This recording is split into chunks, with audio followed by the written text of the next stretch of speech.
Most of the scriptures on the planet cannot withstand two logical questions. Only as long as you do not ask these questions, they float in very sacred space. If you ask two questions, it'll collapse. Religion cannot be done on the street, it can only be done within you. Today, religion means conflict. The cruelest people on the planet have always been talking about God, isn't it so? If you have to believe something, you don't have to transform yourself. You can do whatever nonsense you want and still believe God is up in the heaven. Whatever you think is right, you must not push it too much. If you push it too much, the reverse pendulum will anyway happen, you're seeing that right now. When idiots become very confident, the world is in danger. The way religious extremism is spreading in the world, the way things are happening, it looks hopeless.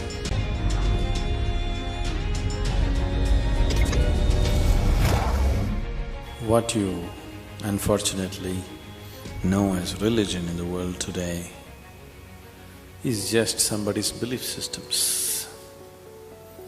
Somebody believes God is round, somebody believes God is square, somebody else believes he's a triangle. That's the situation, isn't it? And you must understand this. Once you start believing in something which is not yet a reality for you, you are bound to be in conflict with somebody else because somebody else is bound to believe something else.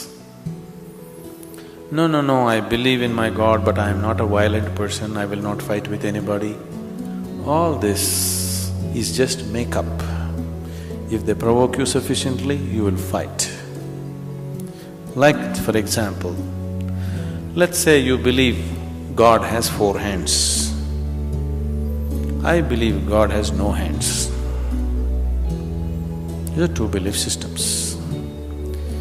Tomorrow, out of your love for God, you put 100 feet tall statue in Coimbatore city, of course with 4 hands. But suddenly I feel so hurt. These 4 hands look so ugly because God actually has no hands, because that's my belief. So tonight I will go to that statue, I don't intend to cause any damage to your God, just to make him the way he really is, without hands. So I just cut off the 4 hands. Tomorrow what will happen to you? You want to cut off my hands, isn't it? Simply because you believe one thing, I believe something else. As long as people believe in something, conflict is inevitable. Because you may say, no, we are all brothers, we are all one, everything is okay with us. All this bye-bye stuff, when we really have to come to a point, when I believe what I believe is right, I will try to manifest it. I will try to make it a common thing everywhere, isn't it? Yes? Once I believe what I believe is the truth, naturally I will try to impose it on other people. I don't call it imposition, I call it saving you from ignorance. Yes or no? Once I firmly believe that this is the way God is, I will try to put it on to you, just to save you, not to hurt you. But you will get hurt because any imposition hurts. When you resist, I will use other methods to put it into you, whatever those methods are. Sword has been used, money has been used, every kind of inducement has been used, isn't it? Simply because I believe one thing, you believe another. Religion is not about belief system. All religions started as a method to turn inward. But it's an inward step. An inward step can be taken only by an individual, isn't it so? It's a very intimate thing, something very concerned with only with you, nothing else to do with anybody else. But when people try to organize this inward step, naturally it gets distorted. Now we want to do our religion on the street. Religion cannot be done on the street, it can only be done within you. If you become truly religious, you must be beyond any kind of conflict, isn't it? Both within and outside. That is the whole crux of the religion, isn't it? But today religion means conflict. If you utter the word religion, you're talking generally in terms of conflict that is happening in the world, isn't it? This is because you have reduced an inward step into your set of beliefs. Because if you have to take an inward step, you have to transform yourself. If you have to believe something, you don't have to transform yourself. You can do whatever nonsense you want and still believe God is up in the heaven, isn't it? Yes? The crudest people, the cruelest people on the planet have always been talking about God, isn't it so? Yes or no? All the warmongers in the world have been talking about God, isn't it so? And God has been helping them. See, the moment you believe something, you have a new kind of confidence. That's the biggest problem. This is all the teaching. Don't look up to anything, don't look down on anything. It's very simple, but most minds are so prejudiced, invariably they look up to something, they look down on something else. If you look up to something, invariably you look down on something else, isn't it? Can you stop it? No. But people have always told you, this is God, of course this is something else. When idiots become very confident, the world is in danger.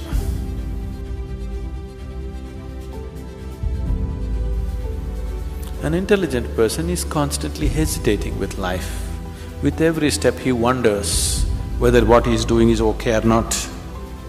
But a fool has absolute confidence. And when his stupidity gets stamped by God, that's it. No looking back. Just can go on doing the most idiotic things without any problem about it. The very nature of your intelligence is such that if you do something stupid today, tonight your intelligence will bother you, why did I do this? Isn't it so? But if you get God's stamp on your stupidity, you don't have to turn back and see. You can do grossest things on the planet and not bother about it, feel very proud that you're anyway going to go to heaven because you did all this nonsense. There is no experiential dimension, you're just believing something. Once you believe something, your belief and somebody else's belief are bound to clash somewhere. Religion should be a personal pursuit for people, those who wish to, they pursue personally their own stuff. But this ambitious way of approaching that, my religion should conquer the world, must go. This is one achievement you must do in the next 25 years, otherwise with the kind of technological advancements we have, we will have a massive disaster on this planet. The days of the sword are over. Now if we continue with the same attitude, we will have a supermassive disaster which will not benefit anybody for that matter, okay? Will not benefit the planet, will not benefit any creature on this planet, everybody will be hurt because of this. Make everybody understand, your religion is your personal pursuit, do whatever you want, right? You look up, you look down, you look whichever way you want, it's up to you, all right? Don't tell me where to look. Don't force somebody else that this is the way or that is the way. The conflict in the world is not between good and evil, please see this. Though people always claim it is so, it is not true. It is always one man's belief versus another man's belief. So religion has become a problem because we have reduced it into just a set of beliefs. If it was experientially true that you really felt God, then could there be conflict? There is no such possibility, isn't it? But because you're growing from a belief system, you're not willing to make the effort of going beyond what you have gathered from others and looking at life by yourself. That is why there is conflict. If you do not know, there will be no conflict. If you know, there will be no conflict at all. But when you pretend to know, there is bound to be conflict. A man went to the psychiatrist. He went and said, "Doctor, all the time I think I'm wet paint. I'm afraid to touch anybody, I don't want anybody to touch me because I think I'm wet paint." Then The doctor said, that's no problem, I will treat you. 6 months, the doctor gave him very expensive treatment. Then slowly the patient felt better. And then he one day came and said, Doctor, I'm just feeling fine. I don't feel like that anymore. Thank you very much.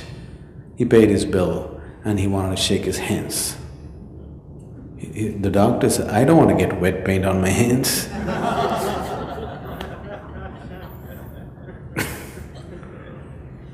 Once you're identified with things that you're not, you're hallucinatory in nature, isn't it?